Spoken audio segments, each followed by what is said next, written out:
Started for the Pacquiao versus Bradley fight tomorrow. I have no script, just so you know, and I actually write for BoxingTalk.com and also Bleacher Report, and I have my own blog. My name is Adam. I'm new to this YouTube world, so I just want to start with the Pacquiao versus Bradley fight.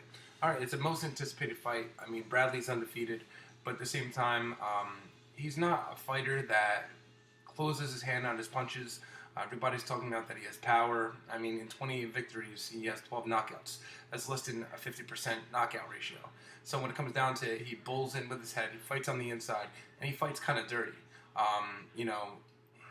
He was rocked by Kendall Holt, I believe, with a left hand that, staggered him. It was funny when he fell, because he actually fell vertically and horizontally down right on his ass. So when it basically comes down to it, he got back up, he kneeled down. But at the end of the fight, he also got hit with an uppercut in the 12th round, I believe, with less than 15 seconds left. And, he was hurt again. So he was showing that, against a fighter against Kendall Holt that does have power, but doesn't have Manny Pacquiao's speed or power.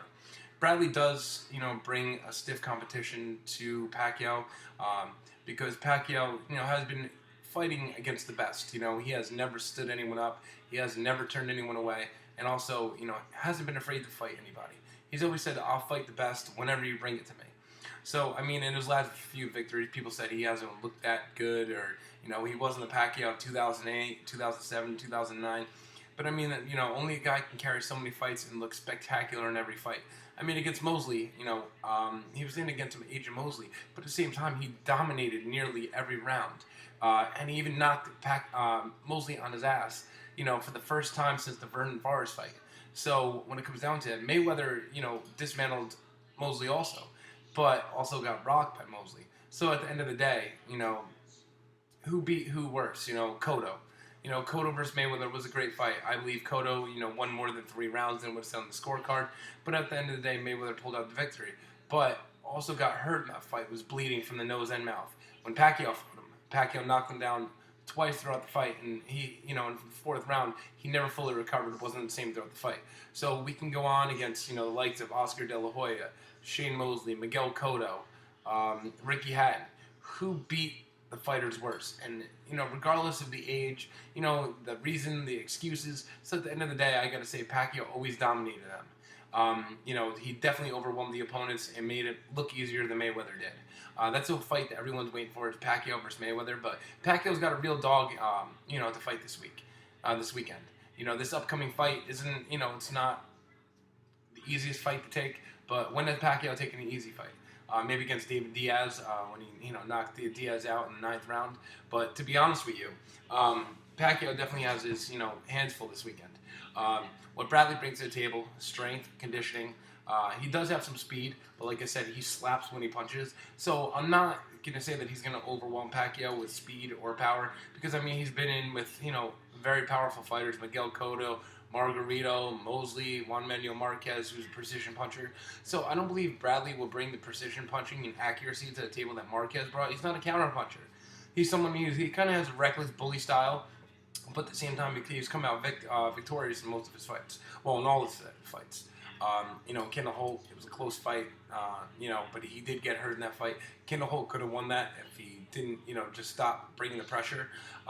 So now on Pacquiao's end.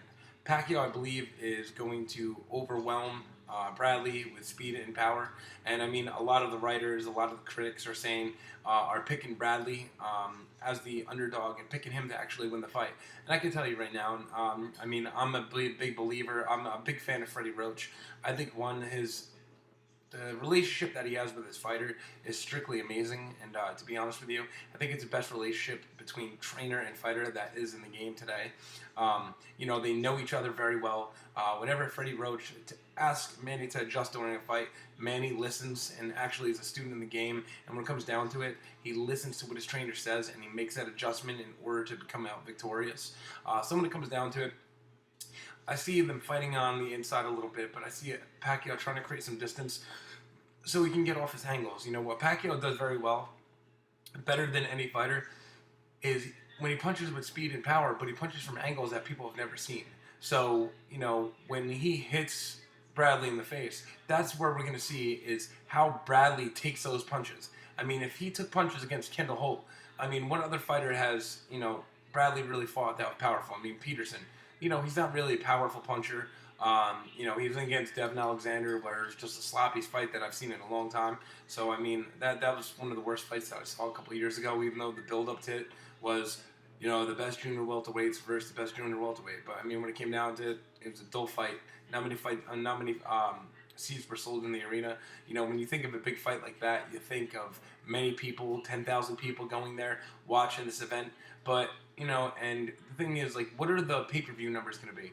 Bradley's not a popular fighter. He's not a mainstream fighter, even though he's undefeated. Don't get me wrong, and an undisputed champion recognized at 140. But to be honest with you, he doesn't bring that fan recognition. He doesn't bring that powerful drive that Mosley, Mayweather, Marquez, even Cotto brings. So when it comes down to it, I see the pay-per-view doing about 700,000. That's just Pacquiao by himself. It's not Bradley. But people are trying to build this fight up to be more than it's going to be. I think he will give Manny a test, but I think Manny will make those adjustments, overwhelmed with his speed, power, and his accuracy and his angles. I do see this fight going about 8 or 9 rounds. I believe Pacquiao will stop him in the later rounds. Like I said, when Bradley was knocked down by Holt didn't go in for the kill. He kind of backed off and, let Bradley take over the fight from then on out. I don't see Pacquiao doing that. He doesn't do that against any of the fighters that he fights. Once he has them hurt, he gets rid of them. That's just the way it is. I mean, the punch that he landed against Hatton right on the chin, the punches that he hit against Cotto, the uppercut that came from the left, bottom left, says straight up, and landed right on the chin and hurt him the rest of the fight.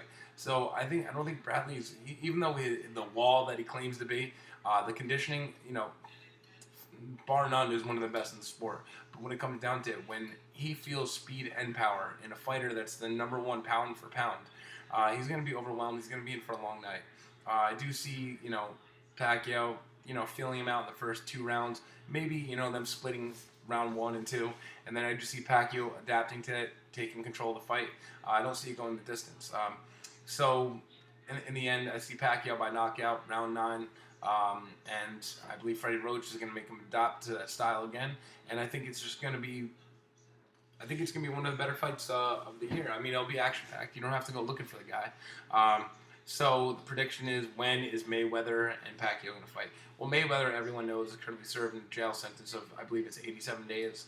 Obviously, if that fight takes in November, he gets out sometime around September. So I don't know what Mayweather's attitude is going to be. He might need time to sign a fight, get back in that shape, or he might be training in jail. I don't know. But at the end of the day, that's the only fight that matters. Who's left for Pacquiao? Victor Ortiz? Okay. He's one of my favorite fighters, but he lost to Mayweather, which was one of the most ridiculous outcomes of any fight that I've seen in a long time. But at the end of the day, what's left? What's really left for Pacquiao, except to go into retirement? What, a fourth more Marquez fight? What, to have another close fight and controversy? No, Pacquiao doesn't need that. He's got enough money. The only fight that matters is Mayweather versus Pacquiao. That's what everybody wants to see. Sooner or later, even though people are getting sick of it now, they're going to get tired of it again. Over and over, just hearing the rumors. Oh, they're going to fight. They signed the dotted line. Mayweather called him this. He's on steroids. He did racial slurs. I mean, Mayweather has been, to me, is a boring fighter. His defense is by far one of the best that I've ever seen, if not the best. But when it comes down to it, he's just boring. Why do people buy his fights? Even though, say, when he fought De La Hoya, that's when he became a pay-per-view star. He's not a pay-per-view star. It's just that people want to see him lose. That's the whole thing. Just like the movie Private Parts, when they said, why do people listen to Howard Stern? Because they want to hear what he's going to say next. Even if they didn't like him, they want to see what's going to happen in a Mayweather fight when he's really tested. And against Cotto, he was tested, and it was a good fight. And like I said, I saw it 7-5 for Mayweather, not 10-2 or 9-3. I thought those scores were a little bit horrendous, but at the end of the day, Mayweather did win the fight. So I do see that fight happening maybe in December, wintertime, and I see Pacquiao. I think Pacquiao will give him a test, and and I think if it goes on any longer, 2013, 2014, they're both going to be past their primes. There's going to be a certain time when you have a pressure fighter with speed and power, with his footwork, where he's just not the same anymore. Those fights are going to take a toll on him, and he's not going to be the same. So if it doesn't happen in the next year, I would say, just forget about it. By the end of 2012, that's when the fight should happen. Other than that, nobody's going to care anymore. Let's get this fight on and going, and let's go. So now my blog is at, just so everyone knows, is www.adamjdenman.wordpress.com. And once again, I do write for Bleacher Report and Boxing Talk. I will include my Twitter handle in my video in the suggestion box, so add me on Twitter.